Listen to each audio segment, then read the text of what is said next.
ಮಹಾದೇವಿ ಅಮ್ಮ ಶ್ರೀ ಚಕ್ರವಾಸಿನಿ.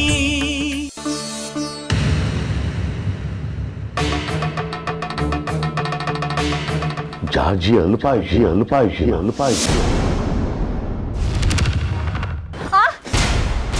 ಜಾಜಿ ಏನಾಯ್ತು? ಜಾಜಿ ಏನಾಯ್ತು?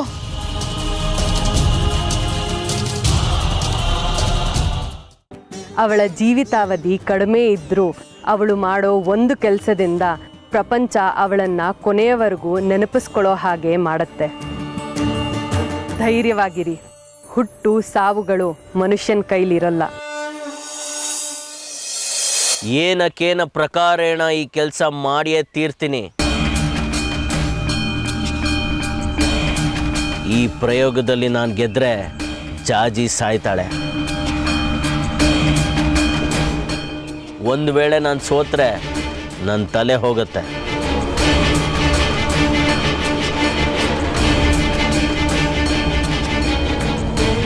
ಇದಕ್ಕೆ ನಿಮ್ಮ ಒಪ್ಪಿಗೆ ಇದೆ ತಾನೆ? ಸೋಲು ಅನ್ನೋ ಮಾತೇ ಆಡಬೇಡ ಚಂದ್ರ. ನಿನ್ನ ಜೀವನ ಪಣಕ್ಕಿಟ್ಟಾಡ್ತಾ ಇದೀಯ.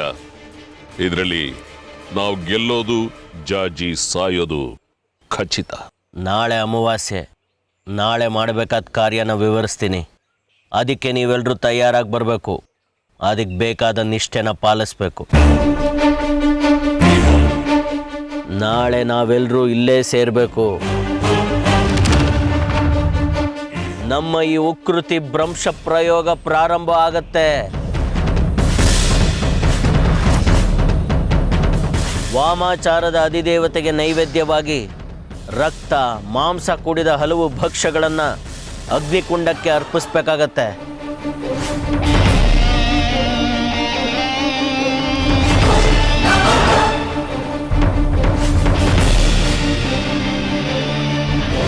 ನಂತರ ಹಳ್ಳ ತೋಡ್ರೋ ಜಾಗಕ್ಕೆ ಹೋಗಿ ನಮ್ಮ 4 ಜನರ ರಕ್ತನ ಅರ್ಪಿಸ್ಬೇಕು. ಆ ಮೂಲಕ ನಮ್ಮ 4 ಜನರ ಶಕ್ತಿನ ಅದಕ್ಕೆ ಸಂಚಯ ಮಾಡಿ ಆ ಶಕ್ತಿನ ಕ್ರೋಢೀಕರಿಸಬೇಕು.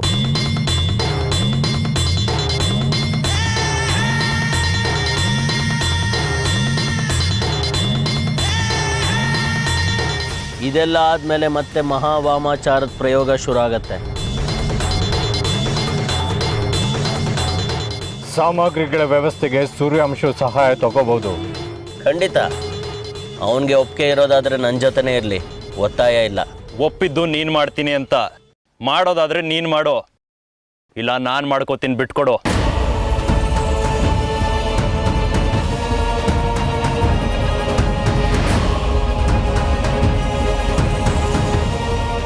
ಸಮುದ್ರಕ್ಕೆ ಇಳಿಯುವಾಗ ಬರೀ ಹಡ್ಗನ್ ನಂಬಿ ಇಳಿಯೋನಲ್ಲ ನಾನು ಸೂರ್ಯಾಂಶು. ನನ್ನ ಈಜಿನ ಮೇಲೆ, ತೋಳ್ಬಲದ ಮೇಲೆ ನಂಬಿಕೆ ಇಟ್ಟೇ ಧುಮುಕ್ತೀನಿ. ನೀನಿದ್ರೂ ಇಲ್ಲದೇ ಇದ್ರೂ ಈ ಕೆಲಸ ಆಗತ್ತೆ. ಆದರೆ 4 ಜನರ ಬೆಂಬಲ ಇದಕ್ಕೆ ಬೇಕು. ಆ 4ರಲ್ಲಿ ನೀನೊಬ್ಬ ಅಷ್ಟೇ. ಹಾಗಾದ್ರೆ ನಾನು ಇಲ್ದಿದ್ರೂ ಕೆಲಸ ಆಗತ್ತಾ? ವಾಮ ಯಾಗಕ್ಕೆ ನೀನು ಇಲ್ಲದಿದ್ರೂ ಆಗತ್ತೆ ಅಂದೆ ಸೂರ್ಯಾಂಶು, ಪ್ರಯೋಗಕ್ಕಲ್ವಲ್ಲ. ಈ ಪ್ರಯೋಗಕ್ಕೆ 4 ಜನರ ರಕ್ತದರ್ಪಣೆ ಆಗಲೇಬೇಕು. ನೀನು ಇರಲೇಬೇಕು. ಅದೃಷ್ಟವಶಾತ್ ನಾವು 4 ಜನ ಇದ್ದೀವಿ. ಈ 4ರಲ್ಲಿ ಒಬ್ಬರು ತಪ್ಪಿಸಿದ್ರೂ ಕೆಲಸ ಆಗಲ್ಲ, ನೆನಪಿರಲಿ.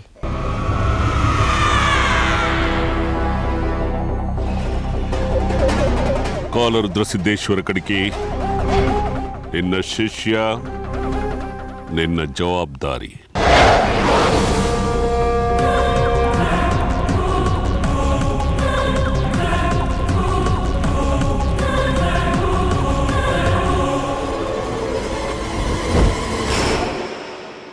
ಓಹೋ, ದೇಶಿಕರು ಏನ್ ಈ ಕಡೆ? ಜಾಜಿ ಇದ್ದಾಳಮ್ಮ ಮನೇಲಿ, ಅವಳ ಜೊತೆ ಸ್ವಲ್ಪ ಮಾತಾಡಬೇಕಾಗಿತ್ತು. ಅವಳ ಹತ್ರ ನಿಮ್ದೇನ್ರಿ ಮಾತು? ಅವಳಿಗೆ ಏನ್ ಹೇಳ್ಬೇಕು ಅಂತಿದ್ದೀರೋ ಅದನ್ನ ನನ್ನ ಹತ್ರನೇ ಹೇಳಿ. ನಾನೇ ಹೋಗಿ ಅವಳು ಎಲ್ಲ ಹೇಳ್ತೀನಿ. ನಾನು ಅವಳ ಹತ್ರನೇ ಮಾತಾಡ್ಬೇಕಾಯ್ತು ತಾಯಿ, ಸ್ವಲ್ಪ ಕರಿತೀರಾ? ಆಗಲ್ಲ ಅಂತ ಒಂದ್ಸತಿ ಹೇಳಿದ್ಮೇಲೆ ಗೊತ್ತಾಗಲ್ವನ್ರಿ ನಿಮ್ಗೆ? ಅವಳ ಹತ್ರ ಏನ್ ಮಾತಾಡ್ಬೇಕು ನೀವು? ಹಾಗಲ್ಲಮ್ಮ, ಅದು ಮತ್ತೆ ಹೇಗೆ? ಅವಳು 2ನೇ ಕ್ಷೇತ್ರ ದರ್ಶನ ಮಾಡ್ಬೇಕು ಅಂತ ಕುಣಿತಿದ್ಲು. ಅದಕ್ಕೆಲ್ಲ ನಿಮ್ದೇನು ಕುಮ್ಮಕ್ಕು? ನೀವೇನ ತಲೆ ಕೆಡಿಸಿರೋದು? ಏನು 2ನೇ ಕ್ಷೇತ್ರ ದರ್ಶನನ? ಗೊತ್ತಿಲ್ಲ ತಾಯಿ, ನಾನು ಅದ್ರ ಬಗ್ಗೆ ಏನು ಹೇಳಿಲ್ಲ. ನೀವಲ್ದೆ ಮತ್ತಿನ್ಯಾರು ಹೇಳ್ತಾರೆ? ಅವಳಿಗೆ ನಿಮ್ಮಂಥವ್ರ ಮಾತು ಅಂದ್ರೆ ವೇದವಾಕ್ಯ. ನೀವು ಕಾಲಲ್ಲಿ ತೋರಿಸಿದ್ದನ್ನ ತಲೆ ಮೇಲೆ ಹೊತ್ಕೊಂಡು ಮಾಡ್ತಾಳೆ. ನೋಡಿ ದೇಶಕ್ರೆ, ಸದ್ಯಕ್ಕೆ ನಾವೆಲ್ಲ ಆರಾಮಾಗಿದ್ದೀವಿ. ಮತ್ತೆ ನಮ್ ತಲೆ ಕೆಡ್ಸಕ್ ಬರಬೇಡಿ, ದಯವಿಟ್ಟು ಹೋಗಿ. ಅಲ್ಲಮ್ಮ, ಅದು ಜಾಜಿ. ಯಾವ ಜಾಜಿನೂ ಇಲ್ಲ, ಸೂಜಿನೂ ಇಲ್ಲ, ಬಂದ್ಬಿಟ್ರು ದೊಡ್ಡದಾಗಿ. ಹೋಗ್ರಿ ಇಲ್ಲಿಂದ. ಜಾಜಿ ಅಂತೆ, ಜಾಜಿ.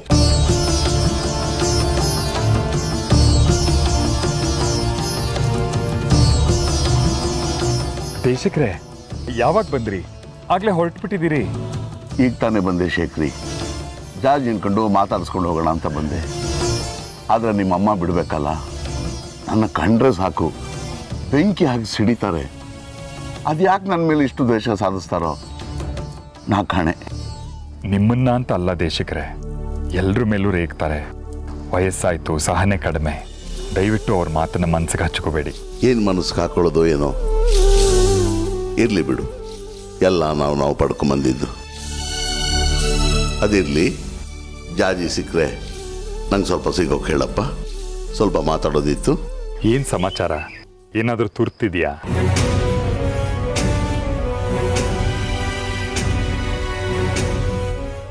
ಜಾಜಿ ಒಳಗಿನ ಆತ್ಮದ ಅವಧಿ ಮುಗಿದ್ಮೇಲೆ ಹೋಗ್ಲೇಬೇಕಲ್ವಾ ದೇಶಿಕ್ರೆ? ಯಾಕಿಷ್ಟು ಬೇಜಾರು ದೇಶಿಕ್ರೆ?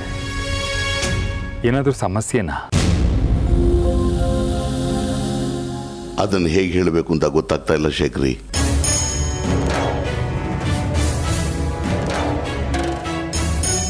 ಏನಾಯ್ತು? ಏನಾಯ್ತು ದೇಶಿಕ್ರೆ? ನೀವು ಹೀಗೆ ಮೀನಾಮೇಷ ಎಣಿಸ್ತಿದ್ರೆ ನಂಗೆ ಭಯ ಆಗ್ತಾ ಇದೆ. ಹೇಳಿ. ಏನೂ ಇಲ್ಲ ಬಿಡು ಶೇಖರಿ, ಭಯ ಪಡಬೇಡ. ಜಾಜಿ ಬಂದರೆ ನನ್ನ ಕಾಣೋದಕ್ಕೆ ಹೇಳು, ನಾನು ಇನ್ನು ಬರ್ತೀನಿ. ಇಲ್ಲ ದೇಶಿಕ್ರೆ, ನಾನು ನಿಮ್ಮನ್ನು ಹೋಗೋಕೆ ಬಿಡಲ್ಲ. ಅದೇನು ಅಂತ ನೀವು ನಂಗೆ ಹೇಳಲೇಬೇಕು.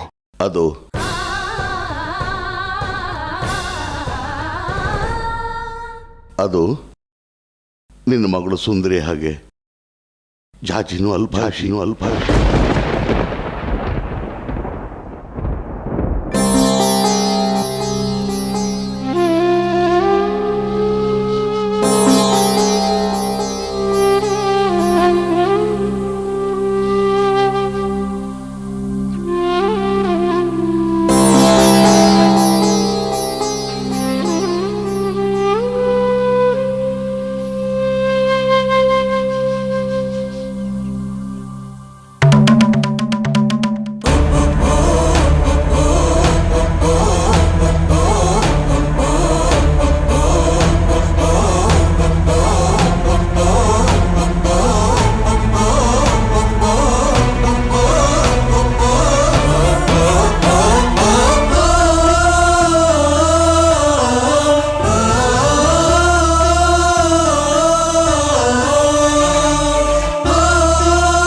ಜಾಜಿ, ಬಗ್ಗರಿ, ಭದ್ರ, ನೀವು ಮನೆಗೆ ಬರಲ್ಲ ಅಂದಾಗ ನನ್ನ ಜೀವನೇ ಹೋಗಿತ್ತು.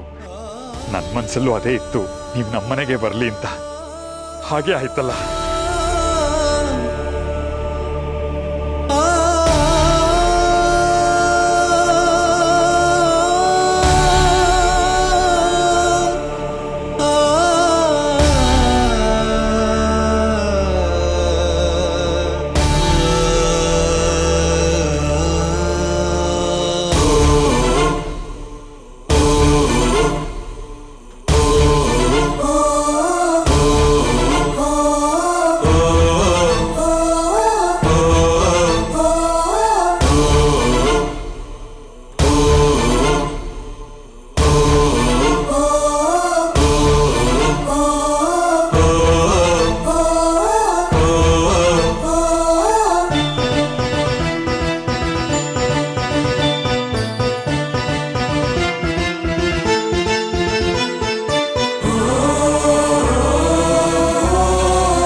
ಮಣಿಕಂಠ ಗುರುಗಳೇ ಸೂರ್ಯಾಂಶ ಎಲ್ಲಿ?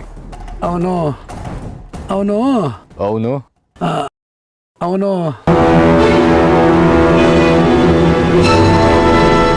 ಅವನು ಬೆಳಗ್ಗೆಯಿಂದ ಕಾಣಿಸ್ತಾ ಇಲ್ಲ ಗುರುಗಳೇ. ಇಷ್ಟೊತ್ತಾದ್ರೂ ನನ್ಗೆ ಯಾಕೆ ತಿಳಿಸ್ಲಿಲ್ಲ? ನೀವು ಬೆಳಗ್ಗೆನ ಕ್ಷುದ್ರೋಪಾಸನೆಯಲ್ಲಿ ತೊಡಗಿದ್ರಿ. ನಿಮ್ಗೆ ಹೇಳಿ ತೊಂದರೆ ಕೊಡೋದು ಬೇಡ ಅಂತ ಸುಮ್ಮನಿದ್ದೆ. ಎಲ್ಲಿ ಹೋದ ಅಂತ ಏನಾದರೂ ತಿಳಿಸೋದ್ನ? ಇಲ್ಲ ಗುರುಗಳೇ, ಏನು ಹೇಳೋಗಿಲ್ಲ. ಗುರುಗಳೇ, ನೀವೇನು ಅಂದ್ಕೊಳ್ಳಲ್ಲ ಅಂದ್ರೆ ಒಂದು ಮಾತು ಹೇಳ್ಬೋದಾ ಗುರುಗಳೇ? ನನ್ನ ಹತ್ರ ಮಾತಾಡೋದಕ್ಕೆ ನಿನ್ಗೆ ಅಪ್ಪಣೆ ಬೇಕಾ ಮಣಿಕಂಠ? ನೀನ್ ನನ್ನ ಬಲ್ಗೈ ಬಂಟ. ಹೇಳಾದೇನಂತ? ಗುರುಗಳೇ, ಸೂರ್ಯಾಂಶು ಇತ್ತೀಚೆಗೆ ತುಂಬಾ ವಿಚಿತ್ರವಾಗಿ ನಿಗೂಢವಾಗಾಡ್ತಿರ್ತಾನೆ. ಮಧ್ಯರಾತ್ರಿಯಲ್ಲಿ ಎಲ್ಲೆಲ್ಲೋ ಹೋಗ್ತಾನೆ. ಆಮೇಲೆ ಏನು ಗೊತ್ತಿಲ್ಲದವನಾಗೆ ಬೆಳಗ್ಗೆ ಬಂದು ನಮ್ಮನ್ನು ಸೇರ್ಕೋತಾನೆ. ನನ್ನ ಮೇಲೂ ಸುಮ್ಮನೆ ರೇಗಾಡ್ತಿರ್ತಾನೆ. ನಿನ್ನೆ ರಾತ್ರಿ ಯಾವುದೋ ಒಂದು ಚಿಕ್ಕ ವಿಷಯಕ್ಕೆ ತುಂಬ ರಂಪಾಟ ಮಾಡ್ದ. ನಿಮ್ಗೆ ಹೇಳಿದ್ರೆ ಇನ್ನೇನು ಅನ್ಕೋತಿರೋ ಅಂತ ನಾನು ಹೇಳಿದೆ ಸುಮ್ಮನಿದ್ದೀನಿ. ಆದರೆ ಒಂದು ಮಾತಂತೂ ನಿಜ ಗುರುಗಳೇ, ಅವನು ನಾವು ಅಂದ್ಕೊಂಡಾಗಿಲ್ಲ. ಅವನು ಹೊರಗಡೆನೆ ಬೇರೆ ಥರ ಕಾಣಿಸ್ತಾನೆ, ಒಳಗಡೆನೆ ಬೇರೆ ಥರ ಇದ್ದಾನೆ. ಒಳಗಡೆ ಕೆಂಡ ಇಟ್ಕೊಂಡಿರುವಂಥ ಬೆಂಕಿ ಉಂಡೆ ಥರ ಕಾಣಿಸ್ತಾನೆ ಗುರುಗಳೇ. ವಾಮಾಚಾರಿಗಳು ಯಾವತ್ತೂ ಓಡಲಲ್ಲಿ ಬೆಂಕಿ ಇಟ್ಕೊಂಡಿರೋ ಬೆಂಕಿ ಉಂಡೆಗಳೇ ಮಣಿಕಂಠ. ಅದರಲ್ಲಿ ಏನು ವಿಶೇಷ ಇಲ್ಲ.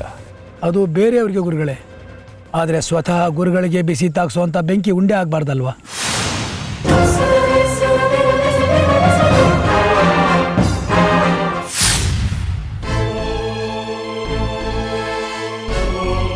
ನಿನ್ನ ಮಗಳು ಸುಂದರಿ ಹಾಗೆ, ಜಾಜಿನೂ ಅಲ್ಭಾಷಿ.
ಏನು ಹೇಳ್ತಿದ್ಯಾ ಮಣಿಕಂಠ ನೀನು? ಹೌದು ಗುರುಗಳೇ, ಮೇಲ್ನೋಟಕ್ಕೆ ಅವನು ನಿಮ್ಮ ಪರವಾಗಿದ್ದಾನೆ ಅಂತ ಅನ್ಸುತ್ತೆ. ಆದರೆ ಅವನ ಒಳಗೂ ನಿಮ್ಮ ಪರವಾಗಿದ್ದಾನ ಅನ್ನೋದು ನನ್ನ ಅನುಮಾನ. ನಿನಗೆ ಇಷ್ಟ ಅನುಮಾನ ಇದ್ದಾಗಲೂ ನನಗೆ ಯಾಕೆ ತಿಳಿಸ್ಲಿಲ್ಲ ಮಣಿಕಂಠ? ಆವತ್ತೊಂದಿನ ಹೇಳಿದ್ದಕ್ಕೆ ನನ್ನ ಕುತ್ತಿಗೆ ಕೈ ಹಾಕಿ ಅವನ ಎದುರಿಗೆ ಅವಮಾನ ಮಾಡಿದ್ರಿ. ಅದಕ್ಕೆ ಸುಮ್ಮನಿದ್ದೆ. ಏನೇ ಆಗಲಿ ನನಗಿಂತ ಅವನೇ ತಾನೇ ಆಪ್ತ. ನೋಡು ಮಣಿಕಂಠ, ಸೂರ್ಯಾಂಶ ಮೇಲೆ ನನಗೆ ವಿಶೇಷ ಪ್ರೀತಿ ಇರೋದು ನಿಜ. ಅವನು ನನಗೆ ತಮ್ಮನ ಥರ. ಹಾಗಂತ ನಿನ್ನ ಮೇಲೆ ಪ್ರೀತಿ ಇಲ್ಲ ಅಂತ ಅಲ್ಲ. ಅವನು ಮತ್ತು ನೀನು ಇಬ್ಬರು ನನಗೊಂದೇ. ಎರಡು ಕಣ್ಗಳಲ್ಲಿ ಯಾವುದು ಹೆಚ್ಚು ಮುಖ್ಯ ಅಂತ ಹೇಳೋದಕ್ಕಾಗುತ್ತಾ ಮಣಿಕಂಠ? ಇಬ್ಬರು ಒಂದೇ ನನಗೆ. ಇನ್ಮೇಲೆ ಯಾವುದೇ ವಿಚಾರನ ನನ್ನಿಂದ ಮುಚ್ಚಿಡಬೇಡ. ನಿನ್ಗೇನನ್ಸುತ್ತೋ ತಕ್ಷಣ ಬಂದು ನನಗೆ ಹೇಳಿಬಿಡು. ನೀನು ಅಂದ್ಕೊಂಡ ಹಾಗೆ ಏನೂ ಇಲ್ಲ ಮಣಿಕಂಠ. ಸೂರ್ಯಾಂಶು ಉಂಡ ಮನೆಗೆ ಕನ್ನ ಹಾಕೋ ವಂಚಕ ಅಲ್ಲ.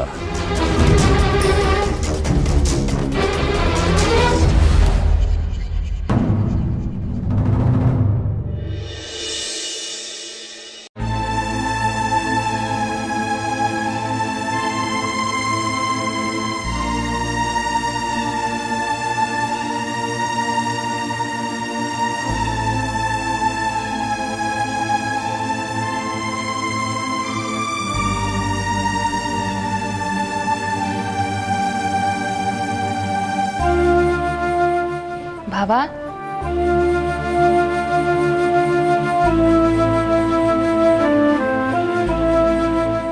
ಭಾವ,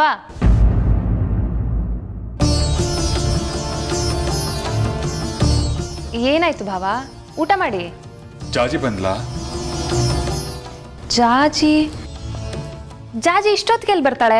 ನೀವು ಊಟ ಮಾಡಿ. ಇನ್ನೂ ಬಂದಿಲ್ವಾ ಅವಳು? ಎಲ್ಲಿಗೆ ಹೋದ್ಲು? ಇದೇನ್ ಬಾವಾ, ಏನು ಗೊತ್ತಿಲ್ಲದೆ ಇರೋ ಥರ ಹೊಸ್ದಾಗಿ ಕೇಳ್ತಾ ಇದ್ದೀರಾ? ಜಾಜಿ ಹೊರಗೆ ಹೋಗಿದ್ದಾಳಲ್ಲ, ಅವಳು ಬಂಗಾರಿ ಕೆಲಸ ಮುಗಿಸ್ಕೊಂಡು ಮನೆಗೆ ಬರೋ ಅಷ್ಟೊತ್ತಿಗೆ 3 ಗಂಟೆ ಆಗಿರುತ್ತೆ. ಆಮೇಲೆ ಅವ್ರು ಊಟ ಮಾಡ್ತಾರೆ, ನೀವೀಗ ಊಟ ಮಾಡಿ. ಸರಿ, ನಾನು ಅವಳು ಬಂದಮೇಲೆ ಊಟ ಮಾಡ್ತೀನಿ. ಭಾವ, ಏನಾಗಿದೆ ನಿಮಗೆ? ಏನಿದು ಹೊಸ ವರ್ಷೆ? ಜಾಜಿ ಬಗ್ಗೆ ಗೊತ್ತಿಲ್ವಾ? ಅವಳು ಅಂಗಡಿಗೆ ಹಪ್ಪಳ ಕೊಡೋದಕ್ಕೆ ಹೋಗಿದ್ದಾಳೆ. ಅವಳು ಬರೋದು ತಡ ಆಗುತ್ತೆ. ಅವಳು ಬಂಗಾರಿ ಆಮೇಲೆ ಬಂದು ಊಟ ಮಾಡ್ತಾರೆ. ಅವ್ರ ವಿಷಯ ಬಿಡಿ, ನೀವು ಊಟ ಮಾಡಿ. ಇಲ್ಲ, ಜಾಜಿ ಇಲ್ಲದೆ ನಂಗೆ ಊಟ ಸೇರಲ್ಲ. ಭಾವ, ನೀವೇನೋ ಮನ್ಸಿಗೆ ಹಚ್ಕೊಂಡಿದ್ದೀರಾ ಅಂತ ಅನ್ಸುತ್ತೆ. ಜಾಜಿ ಬಗ್ಗೆ ಯೋಚನೆ ಮಾಡಿಬಿಡಿ, ನೆಮ್ಮದಿಯಾಗಿ ಊಟ ಮಾಡಿ. ಜಾಜಿ ತಾನೆ, ಇನ್ನೇನು ಬರ್ತಾಳೆ. ಇಲ್ಲ, ನಾನು ಜಾಜಿ ಬಂದಮೇಲೆ ಊಟ ಮಾಡ್ತೀನಿ.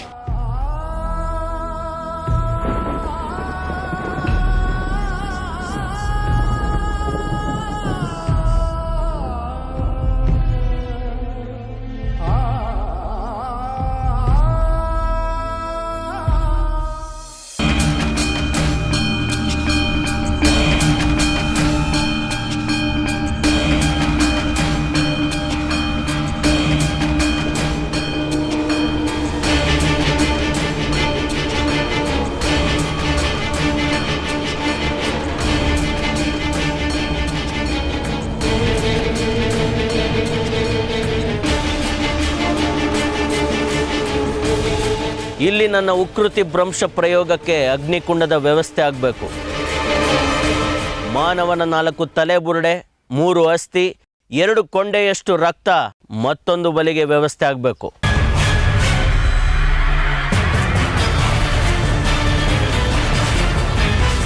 ಏನು ಬಲಿನ? ಹೌದು, ಬಲಿನೇ. ವಾಮಾಚಾರದ ಅಧಿದೇವತನ ಖುಷಿಪಡಿಸ್ಬೇಕು ಅಂದರೆ ಬಲಿ ಆಗಲೇಬೇಕು. ಇಲ್ಲಿ ಮಾತ್ರ ಅಲ್ಲ, ಅಗ್ನಿಕುಂಡದ ಸುತ್ತ 8 ದಿಕ್ಕುಗಳಲ್ಲೂ 8 ಕುರಿ ಬಲಿ ಆಗಬೇಕು.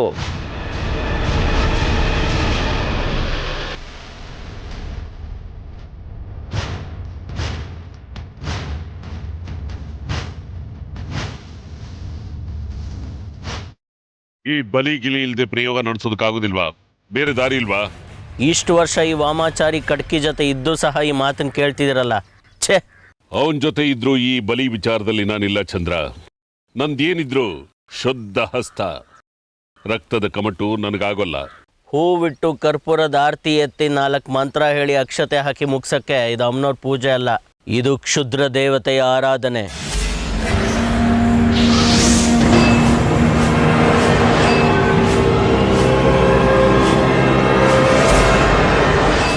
ಇಲ್ಲಿ ಪ್ರಶ್ನೆ ಅಷ್ಟೇ ವೇಗವಾಗಿ ಉತ್ತರ ಸಿಗತ್ತೆ. ಹಾಗೆ ಉತ್ತರ ಸಿಗಬೇಕು ಅಂದರೆ ಕ್ಷುದ್ರ ದೇವತನ ಮೆಚ್ಚಿಸ್ಬೇಕು, ಅದಕ್ಕೆ ಬಲಿ ಕೊಡಲೇಬೇಕು.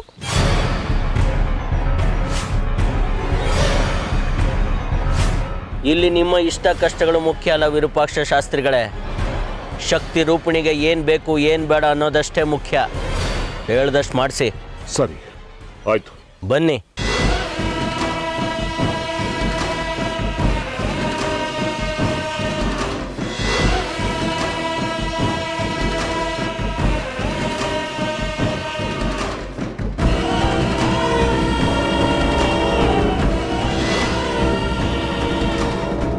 ಇಲ್ಲಿ 2 ಅಡಿ ಅಗಲ 2 ಅಡಿ ಆಳ ಹಳ್ಳ ತೋಡಿಸಿ. ಇಲ್ಲೇ ಕ್ಷುದ್ರ ಜೀವಿ ಜನ್ಮ ತಾಳೋದು.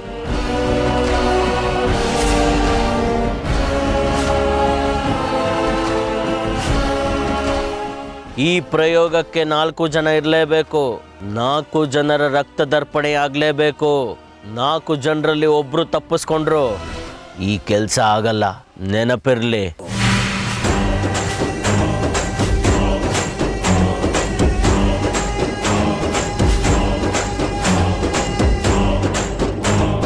अघोरादिरत्मरं मघं रौद्रमदरम् अघोरादिरत्मरं मघं रौद्रमदरम् अघोरादिरत्मरं मघं रौद्रमदरम् अघोरादिरत्मरं मघं रौद्रमदरम् नररुधिरमदरशङ्कननदार रौद्रम् अघोरादिरम्